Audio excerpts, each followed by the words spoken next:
Hey guys, happy morning, happy afternoon, happy evening, whenever you're listening to this. So today I want to talk about self-sabotage and within that realm also procrastination. Whether it's procrastination to actually sign up to a coach, whether it's procrastination to actually try something new, whether it's procrastination to make a change in your life. And move forward in a positive direction because of some fear of failure or some fear of not holding up to your expectations or not being good enough or yada yada yada, all of that stuff. So the way that most people try to describe procrastination and ways you can fix it, like stupid apps and to-do lists, or the same with self-sabotage, like self-love, blah, blah, blah. Like, that's all a band-aid if you can't get to the root cause and figure out why are you feeling this way. And maybe you can relate to this. But I remember when I used to try and, I felt productive. I did things to make myself feel productive, like highlighting books, making random notes, drawing pictures, all of this stuff to feel productive when I was studying, without actually doing anything really productive, because I was procrastinating from doing what I needed to do. And the reason, my reason for that was, if I did not get the desired result that I wanted at school, I didn't want to think, oh my God, I made so many sacrifices to study and I put so much effort into it and I've studied this many hours, this many days, stayed up this many nights to only get this result. And it's not what I wanted, and everyone's comparing them, and I'm comparing myself to everyone, and they're comparing themselves to me, and I'm not good enough, blah, blah, blah, which was very, very common at my high school, because my high school was an academically selective high school, and it was the norm to always score above 85%, 90%, so it was such huge competition with each other. I liked staying comfortable in the excuse, I had to chuck an all-nighter for 2 nights because I left it to the last minute because I was so busy doing this, that. I was too busy with this, and, I didn't even study. I just did a little bit last night. I laid comfort in that. When probably if I did put in the work, actually, I always, I did get good results in school. I pretty much always did. I was always at the top, especially for maths. It was, English and what else was there that was bad at? English was pretty much the only one I can think of. I was good at maths. I loved economics. I did economics. But yeah, especially English. But to me, I was never good enough because I expected more of myself. And if anything, because maths was one of my best subjects, it was expected of me to always get over 95%. So people would always ask me, oh, what did you get? What did you get? I was the first one people would ask me what my result was because they wanted to compare their result to me to see if they could beat me because I was always at the top of the class. So I felt oh my God, I need to say I didn't study. Oh my God, I need to cram this all in the night before because then if they do beat me, I can at least say that, I chucked an all-nighter. I'm hoping you can sort of relate this to your food and when you're wanting to embark on something or sticking to your diet. I'm gonna now speak about it in the diet way if you don't get it, but I'm really hoping that talking about myself in that way helps. So diet, for example, you have nibbles here. I actually have a client I can talk about with this. She only just admitted it to me and fully plain blunt open saying, I can't be sad in the results that I'm not getting with you because I've been cheating my diet. I've been having nibbles here and there. I've been having a handful of nuts, and it's only now that I'm tracking every single nibble and thing of plan that I eat and seeing how many calories are in it that I'm realizing just how many calories that little bit of nuts has. And I go on about it all the time when it comes to nuts and avocado and salmon and dried fruit it is so dangerous to snack on those foods, because a lot of the time, I can assure you, you're taking a bigger handful than you realize you're taking. And that handful could easily be 400 calories worth of nuts, because it isn't an energy dense source. And that's why I hate this whole, oh, I'm eating clean and healthy, bro, when it's like some stupid nut and trail mix. Like, do you know how calorie dense a nut and trail mix is? Do you know that some raw slices are actually more calorie dense than a friggin' Snickers bar? Like, these date, banana, agave syrup muesli bars compared to a Snickers bar. Like, the Snickers bar is lower in calories than one of these vegan raw whatever bars.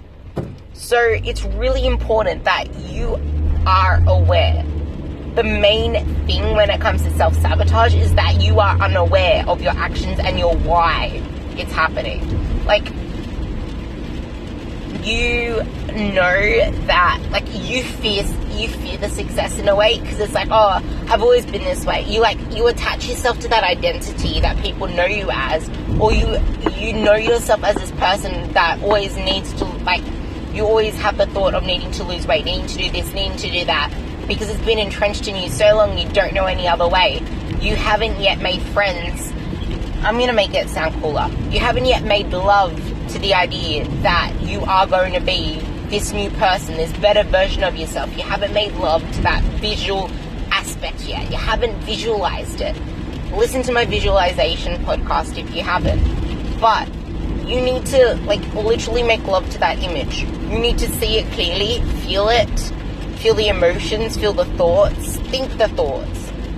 Like, believe that you can achieve it if you stick to your plan, especially if you are on a plan that has been written specifically for you by a coach, because it is going to get you there. That is why it is your plan, unless it was pulled off the internet or some cookie cutter bullshit juice.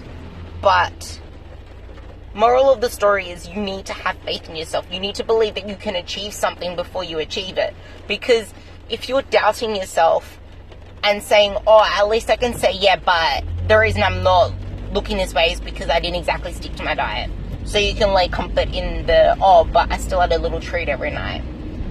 Because you don't, like, some people, that is a thing. Like, there's two different things I'm trying to touch on. Like, not having the faith in yourself to be able to say, yeah, I'm giving it my all, I'm making these sacrifices, I said no to wine, but you want to lay comfort in, yeah, I'm still having a few wines a night, that's why I still haven't made it, like, enough progress. Like, you're laying comfort in the, oh, but I'm still doing this. If you really want results, you can achieve them.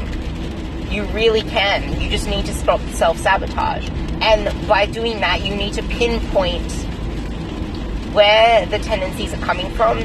What is in your mind when you're thinking these thoughts? Like, you might have the identity that I just need to, like, I'm known as this person that just needs to use a whole lot of belly fat, and I'm so used to being, like, your identity is someone that's so used to being hung up on their body image, you don't know any other way of just feeling better. Because, trust me, it took me ages to get over just the physical aspect.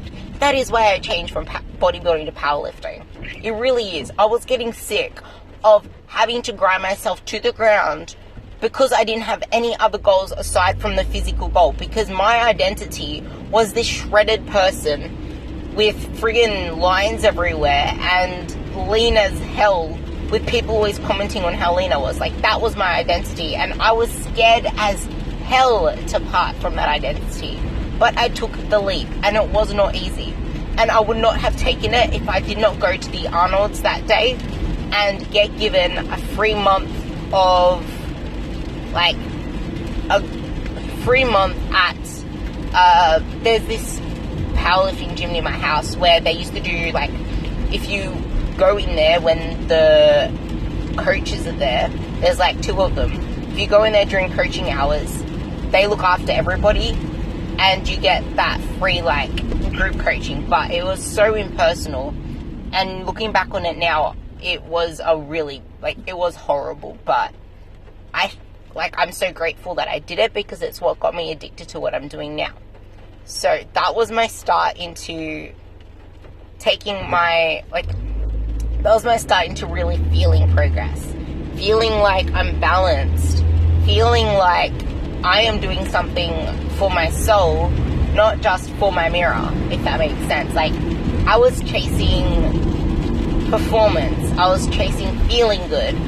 I was taking the focus off eating to stay lean or eating to be lean to eating for performance, eating for my health, and eating just to maintain a good enough body composition that I look healthy, I don't have excess fat, I am healthy, my blood lipids are good, as in my cholesterol is good, and all of these other really important factors like my iron, all of that stuff is in line.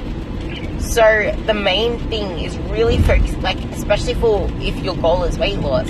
Once you've achieved your weight loss, you need to have an after diet plan. Without one, you will be lost and you will drive yourself insane because you can't keep dieting forever.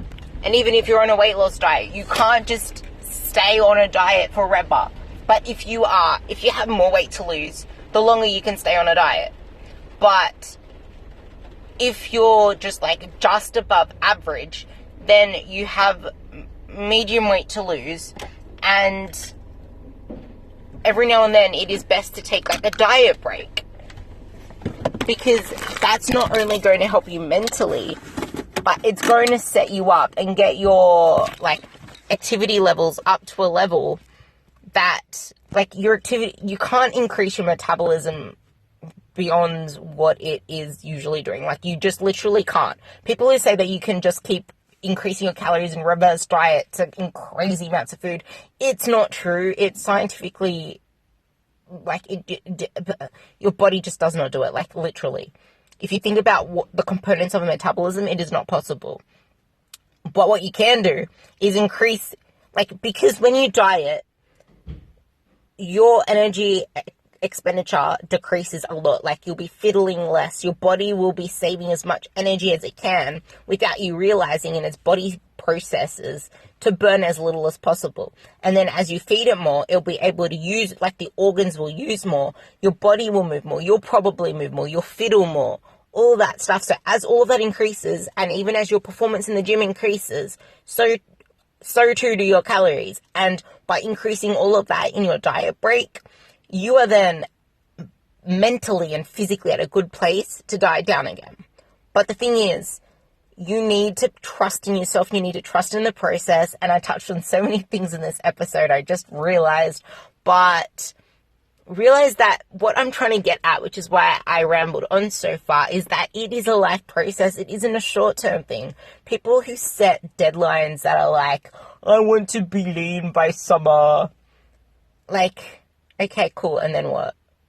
Well, okay, cool, but you do realize that your body is a certain type right now, and that's not going to happen until you lose just a little bit of body fat, and then you need to actually go into a lean gaining phase and focus on strength and performance and building muscle to be able to get the definition you desire, because your muscle maturity is very little right now.